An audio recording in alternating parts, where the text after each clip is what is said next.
Ukraina tahun 1937, Efim Korczmar mengkreasi partai catur fantastis yang dilabeli sebagai Ukrainian Immortal.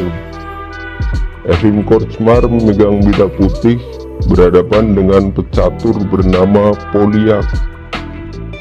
Partai catur ini sendiri diawali dengan pembukaan Ruy Lopez dengan variasi pertahanan Stanich. Efim Korczmar selanjutnya memajukan pion D4, gajah terang hitam D7, kuda B putih C3, kuda G hitam F6, putih kemudian melakukan rokade pendek, kuda makan pion di petak D4, putih membalas dengan gajah makan gajah skak, menteri hitam makan gajah putih. Setelah kuda makan kuda di petak D4, hitam membalas dengan pion makan kuda, menteri putih makan pion di petak D4. Hitam kemudian bersiap melakukan rokade pendek dengan langkah gajah gelap E7, benteng F putih ke D1, kemudian rokade pendek dari hitam, pion putih E5 menyerang kuda hitam F6, kuda hitam menghindar ke E8, gajah gelap putih F4, pion hitam A5. Efim Korczmar kemudian memajukan benteng D ke D3, benteng A hitam ke A6, benteng A putih ke E1, hitam selanjutnya melangkahkan menteri ke F5.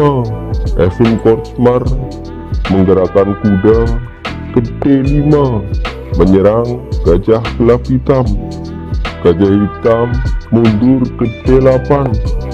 Kemudian setelah pion makan pion di petak D6, Polyak membalas dengan kuda makan pion, benteng D putih ke G3 bukan ancaman serius, hanya mengancam skakmat di petak G7. Hitam merespon dengan memajukan pion F6, gajah gelap putih ke H6 kembali mengincar pion hitam G7. Hitam menjawab dengan memajukan benteng ke F7, dan pada titik ini Efim Korczmar membuat sebuah pengorbanan yang keren. Ia mengorbankan kuda ke petak B4. Kira-kira apa tujuan dari pengorbanan ini? Hitam menerima pengorbanan kuda dari putih dengan pion makan kuda. Langkah selanjutnya dari Efim Korczmar merupakan langkah yang fantastis. Jika kawan-kawan mau, silahkan pause video ini dan temukanlah langkah selanjutnya dari putih. Ternyata pengorbanan kuda putih di langkah sebelumnya bertujuan memberi jalan bagi menteri putih melakukan pengorbanan dengan makan kuda hitam D6. Akan tetapi hitam tidak menerima pengorbanan menteri dari putih tersebut. Polyak malah melangkahkan menteri ke petak D7 mengadu menteri, karena jika pada posisi ini hitam memakan menteri putih dengan pion ataupun dengan benteng, maka skakmat dalam 3 langkah.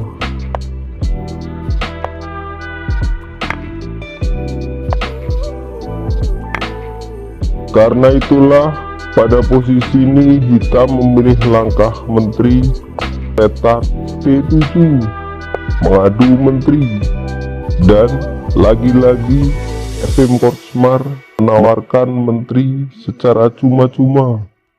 Ia memundurkan menteri D5, pengorbanan menteri dan tempo mengepin benteng hitam di F7, dan hitam kembali tidak berani memakan menteri gratisan tersebut.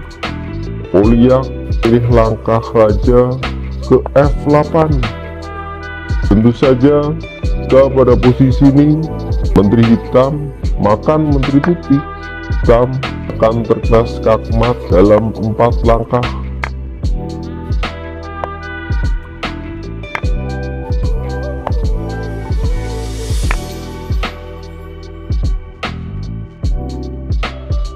Untuk alasan itulah, pada posisi ini hitam memilih langkah raja ke F8, dan langkah selanjutnya dari Efim Kortsmar adalah pengorbanan benteng dengan makan pion hitam G7.